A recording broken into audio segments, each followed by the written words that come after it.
సంగారెడ్డి జిల్లా సదాశివపేట పట్టణ పరిధిలోని బసవ సేవా సదర్లో శివ పంచాక్షరి కోటి జప యజ్ఞం నిర్వహించారు.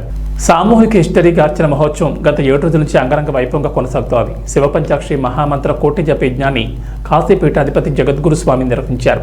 ఓం నమ శివాయ అంటూ మహిళా భక్తులు లింగ పూజ చేశారు. ఓం నమః శివాయ ఓం